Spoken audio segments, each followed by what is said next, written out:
Friends, இன்னைக்கு இந்த வீடியோவில் மாஸ்டெக்கோட MAS830L என்ற ஒரு மல்டிமீட்டர் அன்பாக்சிங் பண்ண போகிறோம். வாங்க வீடியோக்குள்ள போகலாம்.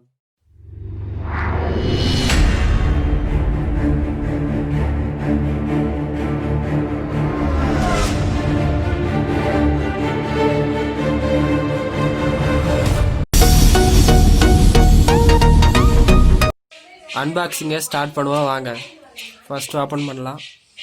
சைடில் என்னென்ன இருக்குன்னு பார்க்கலாம். இங்கே மென்ஷன் பண்ணியிருக்காங்க என்னென்ன இருக்குது அப்படின்னு சொல்லிட்டு. வாங்க அன்பாக்சிங் பண்ணுவோம்.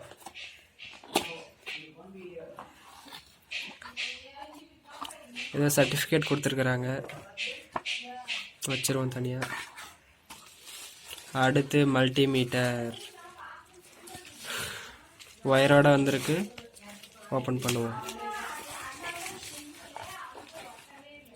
நம்ம மல்டிமீட்டரை இதோ பவுச்சோட போட்டே கொடுத்துட்டுருக்குறாங்க. பவுச்சை கழட்டி பார்ப்போம்.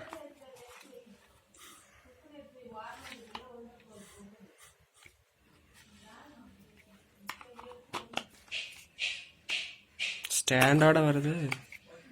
ஏப்பு வச்சிருவோம். வயரு நல்லா தான் இருக்குது. கேப்போட வந்திருக்குது. அலட்டிட்டோம். நல்லா தான் இருக்குது.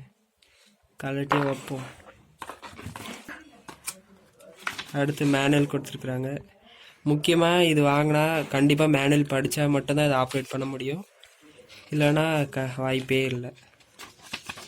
எல்லாமே போட்டிருக்காங்க. இதை படித்து கண்டிப்பாக படித்து ஆகணும். அவ்வளோதான். பாக்ஸில் எதுவும் இல்லை. பாக்ஸ் எடுத்து தனியாக வச்சுருவோம். மல்டிமீட்டரை பார்ப்போம். இதில் டீட்டெயிலாக போட்டிருக்காங்க என்னென்ன வோல்டேஜ் இருக்குது, ஆம்பியர் இருக்குது. 3 சாக்கெட் கொடுத்துருக்குறாங்க. சென்ட்ரல் இருக்கிறத வந்து மைனஸ் பாயிண்ட்டு. ஸோ கிரவுண்டு எப்போவுமே அது பிளாக்கில் தான் இருக்கும். நம்ம பிளாக்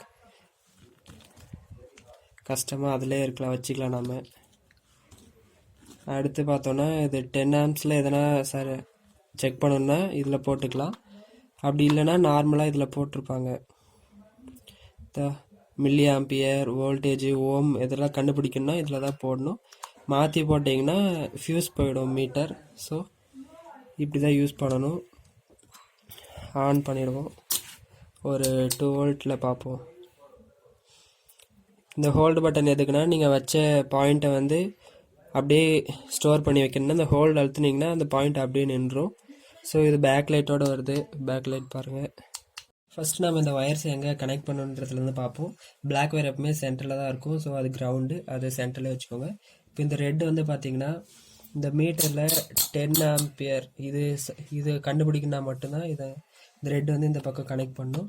அப்படி இல்லாமல் மற்ற எந்த வேல்யூவேஷன் கண்டுபிடிக்கணுன்னாலும் இந்த பக்கம் ரைட் சைடு இருக்கிறத தான் கனெக்ட் பண்ணும். ஸோ இந்த வேல்யூவேஷன் பற்றி பார்க்கும். மீட்டர்ஸ் பற்றி பார்த்தோன்னா இந்த பக்கம் இருக்கிறதுல டிசி வோல்டேஜும் இந்த பக்கம் ஏசி வோல்டேஜும் கொடுத்துருக்குறாங்க. கீழே வந்து ஓம், ஒவ்வொரு ரெசிஸ்டரோட ஓம் வேல்யூவேஷன் கண்டுபிடிக்கிறத கொடுத்துருக்குறாங்க. இங்கே இந்த ஹெச்எஃப்இன்றது வச்சோன்னா டிரான்சிஸ்டர் இருக்குங்களா, என்பி டிரான்சிஸ்டரோட வேல்யூவேஷன் கண்டுபிடிக்கிறதுக்காக இந்த ஹெச்எஃப்இ கொடுத்துருக்குறாங்க. ஸோ இதில் வச்சுட்டு என்பிஎன் டிரான்சிஸ்டரும் பிஎன்பி டிரான்சிஸ்டரோட வேல்யூ கண்டுபிடிக்கலாம். ஸோ இப்போ ஏசி சைடில் பார்த்தோன்னா ஏசியில் வந்து பார்த்திங்கன்னா நம்ம வீட்டுக்கு வரதெல்லாம் ஏசி கரண்ட் தான். ஸோ அது 200லேருந்து 600 வரைக்கும் தான் வரும். ஸோ அதில் எவ்வளோ இருக்குது அப்படின்னு கண்டுபிடிக்கணும்னா நம்ம மேக்ஸிமம் வோல்டேஜ் எவ்வளோ வரும் அப்படின்னு பார்த்தோன்னா 600 வரும். ஸோ அதில் வச்சுக்கிட்டு நம்ம அதில் எவ்வளோ ஏசி கரண்ட் வருது அப்படின்றத மெஷர் பண்ணிக்கலாம். இந்த பக்கம் பார்த்தோன்னா பேட்ரி அந்த மாதிரிக்கெல்லாம் டிசி வோல்டேஜ் வந்து ஃபைன் பண்ணிக்கலாம். ஸோ இது செல்லு இருக்குங்களே அதில் இருக்கிற 1.5 வோல்டேஜ் வரும். ஸோ அப்படின்னா 2ல் வச்சுக்கிட்டு நம்ம 1.5 வோல்டேஜில் எவ்வளோ இருக்குது அப்படின்றது மெஷர் பண்ண முடியும். ஸோ அந்த மாதிரி ஒவ்வொரு வேல்யூஷனுக்கு தகுந்த மாதிரி மாற்றி மாற்றி வச்சுக்கலாம். ஸோ ரெசிஸ்டர் பற்றி பார்த்தோன்னா 1K ரெசிஸ்டர் அப்படின்னா 2Kல வச்சுக்கினா தான் 1K ரெசிஸ்டரில் எவ்வளோ பாயிண்ட்ஸ் வருது அப்படின்றது மெஷர் பண்ண முடியும். கண்டினியூஷன் செக் பண்ணுறதுக்கான ஒரு ஆப்ஷன் கொடுத்துருக்காங்க. ஸோ அதுக்கு நேராக அதை வச்சிட்டோன்னா இங்கே எங்கிட்ட ஒரு ஒயர் இருக்குது. ஸோ இது கட் ஆகிருக்கா இல்லை நல்லா இருக்கான்னு நமக்கு தெரியாது. ஸோ அந்த கண்டினியூஷன் செக் பண்ணுறதுக்காக ஒரு பக்கம் வந்து ஏதோ ஒரு கலர் ஒயரை வச்சுக்கலாம், இன்னொரு பக்கம் வந்து கண்டினியூஷன் இருந்தால் தான் பஸர் அடிக்கும், கண்டினியூஷன் இல்லை அப்படின்னா பஸர் அடிக்காது. இந்த சைடில் இருக்கிற இந்த போர்ட்டுக்கும் இந்த அடாப்டருக்கும் கனெக்ஷன் இருக்குது. ஸோ கனெக்ஷன் இருந்துச்சு அப்படின்னா பஸர் அடிக்குது. ஸோ இதுக்கும் சம்மந்தமே இல்லை. ஸோ அதில் வச்சோம் அப்படின்னா பஸர் அடிக்காது. ஸோ இந்த மாதிரி கண்டினியூஷன் செக் பண்ணுறதுக்காக இந்த பஸர் சவுண்டு கொடுத்துருக்குறாங்க, இந்த ஆப்ஷனும் கொடுத்துருக்குறாங்க. இப்போ நம்ம ஏசி வோல்டேஜை வந்து டைரெக்டாக கரண்ட்டில் வச்சு நம்ம செக் பண்ணுவாங்க.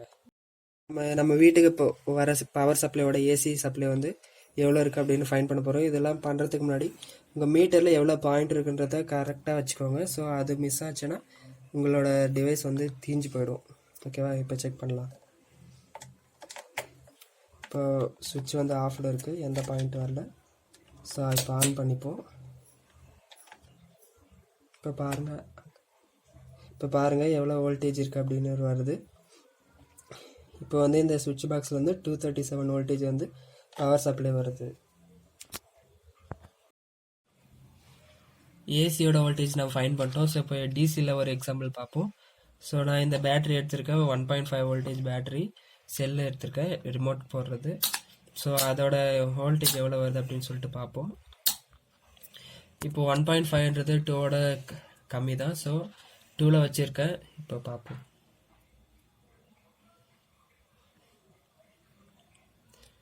ஸோ இப்போ 1.341 வோல்டேஜ் வந்து வருது இந்த செல்லுலேருந்து.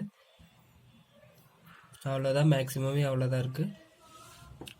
ஸோ இந்த மாதிரி சேஞ்ச் பண்ணி வச்சுக்கணும் நம்ம. ஒரு ஒர்த்தான ஒரு ப்ராடக்ட் இது. ஸோ நீங்களும் வாங்கணும்னு நினச்சிங்கன்னா நான் டிஸ்கிரிப்ஷனில் லிங்க் கொடுக்குறேன், அமேசான் லிங்க். ஸோ போய் அதில் போய் வாங்கிக்கோங்க. இதுதான் என்னோட அன்பாக்சிங்கும் ரிவ்யூவும். தேங்க்ஸ். லைக் பண்ணுங்க, ஷேர் பண்ணுங்க.